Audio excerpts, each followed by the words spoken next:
Hello, good morning mga chinggo. For today's video, mamamalengke tayo dyan sa Bojong Sidyang dahil naubusan tayo ng stock. Ngayon, medyo malayo po yung Bojong Sidyang dahil yung palengking na malapit dito sa amin is nagsara na dahil gigibain niya tayong for renovation. So ngayon, magbabike lang kami ni Celio.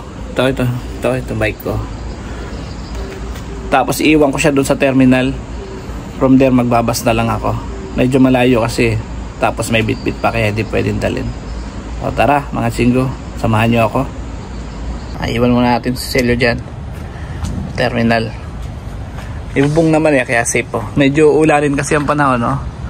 Madilim. Tapos mag-withdraw na rin tayo ng gagamitin natin sa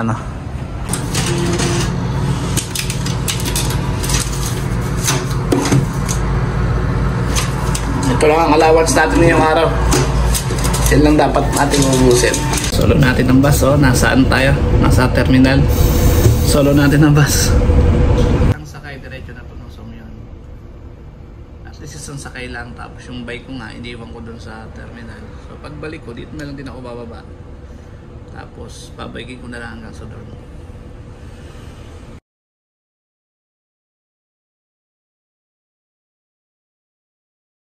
Ito ng Bojong Sidyang. Pag gusto nyo ng medyo murang tinda, dito kayo sa labas. Kasi sabi nga nila walang tax dito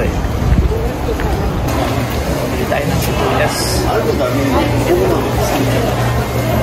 Bili tayo ng bell pepper. 3 piraso daw is 2,000. Bumili na lang tayo dito ng maganda.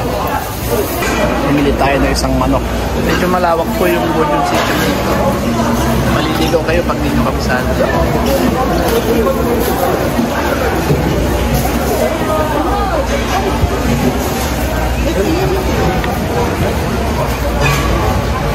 Kaya nakapaan ng manok. Bumili rin ako ng itlog na tag 8,000. Okay na to para sa isang buwan. Pag sa labas kayo bibili, mas mura. 2,000 lang. Kamote, 2,000 lang din. Pag sa loob, 5,000. Nakikintay tayo ng bus dito. Bus number 10. 9 minutes pa. Kaya lang medyo umuulan na. Sama talaga ang panahon, no?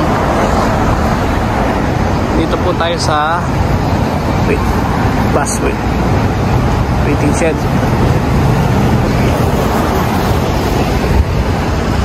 Yan, waiting shed din. Public transport bus dito. Electric na po yan, electric bus. Ayan, nakabalik na tayo mga idol. Buti tumigil na ang ulan. Ayan yung bike ko, buo pa ganyan ka safe dito. Medyo mabigat ang bit-bit ko kasi mayawak pa akong itlog dito, isang tray. Tapos yung bag ko ang bigat-bigat dahil sa baboy, manok, mga gulay. Yan, i-unlock na natin sa Celio. Buti tumigil ang ulan mga idol. Kung hindi, basa tayo. Ayan, kukuha ko lang dun sa bike ko dun sa may terminal. Iniwan ko lang siya dun. Inabot tayo ng 2 oras at kalahati sa layo. Pero buti naman isang sakay lang. Medyo madilim ang panahon, dahil lumako lang po. Tsaka madaling na rin. Kasi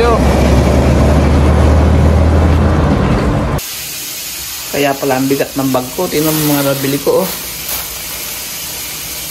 Gulay, luya, kamatis, bell pepper, sibuyas, manok at saka baboy na 2 kilo. Tapos may bit-bit pa akong itlog. Anyway, sulit naman yung samanon po yung lahat na gastos ko dyan. 30,001. Salamat po sa pagsama ninyo. At God bless sa ating lahat.